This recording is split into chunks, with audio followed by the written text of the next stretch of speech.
प्रिय विद्यार्थी मित्रांनो, मी दीपाली कुलकर्णी देशमुख माझ्या विंग्स ऑफ फिजिक्स या चॅनल मध्ये आपल्या सगळ्यांचं मनपूर्वक स्वागत करते।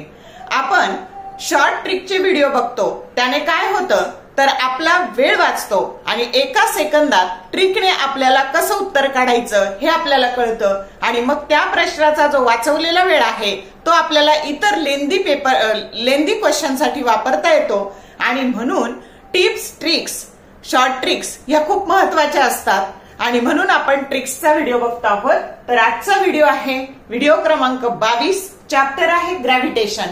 आता रिपीटेडली याच्यावर प्रश्न विचारला जातो, कधी विचारला जातो, कसा विचारला जातो हे सगळं मी तुम्हाला सांगणार आहे आणि ट्रिकने तो कसा सोडवायचा हे पण सांगणार आहे। कारण तुम्हाला माहितीये ग्रॅव्हिटेशन चॅप्टर हा सीईटी ला पण आहे, नीटला पण आहे आणि जेई ला पण आहे।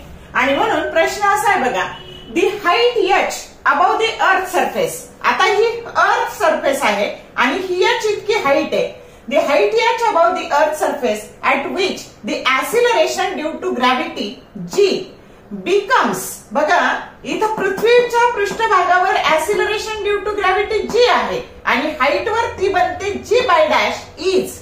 मग आता r that capital R that is the radius of the earth आणि तुम्हाला असे ऑप्शन्स दिलेले आहेत। मग थोडक्यात काय तर आपल्याला h आणि r याच्यामधलं ही हाईट h आणि ही रेडियस r, h आणि r मधलं रिलेशन आपल्याला काढायचं आहे।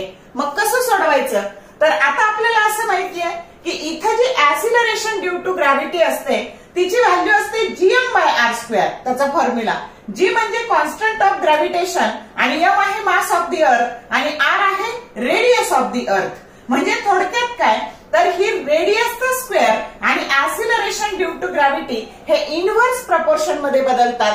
हा स्क्वेअर जेवढा मोठा तेवढी ऍक्सिलरेशन ड्यू टू ग्रॅव्हिटी छोटी। मग आता इथं किती झाली ह्या ऑर्बिटची रेडियस ही r आणि हे h, ही रेडियस झाली r प्लस h आणि इथे असलेली acceleration due to gravity g dash that is equal to gm divided by r plus h square. मग आता काय करायचं, याला म्हणूयात आपण इक्वेशन नंबर 1 आणि याला म्हणू equation number 2। Divide equation 2y1, 2 ला 1 ने भागलं मग काय झालं तर हे gm कॅन्सल झाले आणि शिल्लक राहिलं r divided by r plus h चा ब्रॅकेट स्क्वेअर। मग आता तुम्हाला इथं याच्यात काय दिलंय तर acceleration due to gravity g dash काय दिली तर g/2 दिली। मग g/2 डिवायडेड बाय g आणि बरोबर हा ब्रॅकेट g कॅन्सल झालं आणि इथं आलं 1/2 that is equal to into bracket r divided by r plus h चा ब्रॅकेट स्क्वेअर। मग आता बघा taking square root on both sides, दोन्ही बाजूचं स्क्वेअर रूट घेतलं 1/√2 that is equal to r divided by r plus h।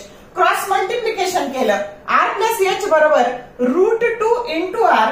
मग h बरोबर हे r तिकडे ट्रान्सफर केले ते मायनस झाले आणि h बरोबर इंटू ब्रॅकेट √2 -1 आणि r कॉमन काढलं म्हणजे तुमचं उत्तर मिळालं h बरोबर √2 -1 इंटू r। समजतंय? तर या पद्धतीने उत्तर मिळालं।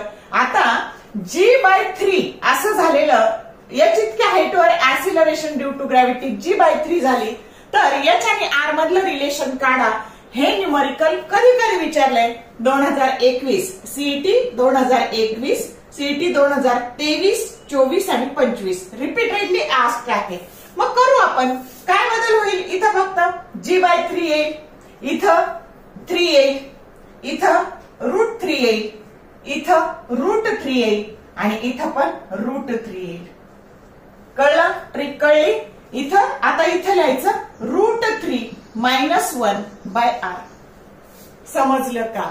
म्हणजे g/3 झालं ना तर इथं फक्त जी व्हॅल्यू आहे इथं त्याला फक्त इथं स्क्वेअर रूट मध्ये टाकायचं। आता g/4 वालं विचारले बघा, तर g/4 वालं कधी विचारले तर g/4 वालं 2024 ला विचारले।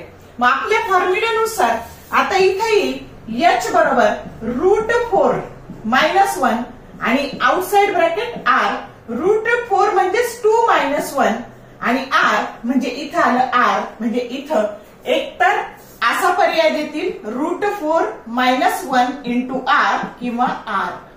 समजलं?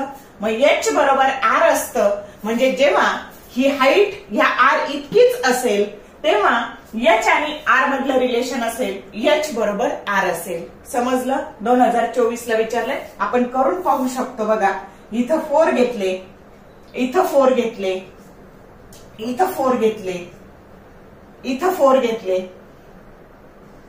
हे एच आहे, हे 4 घेतले आणि हे बरोबर √4r बरोबर हे झाले 2r आणि म्हणून एच बरोबर 2r मायनस आर म्हणजेच इथं √4 मायनस आर म्हणजेच हे झाले आर.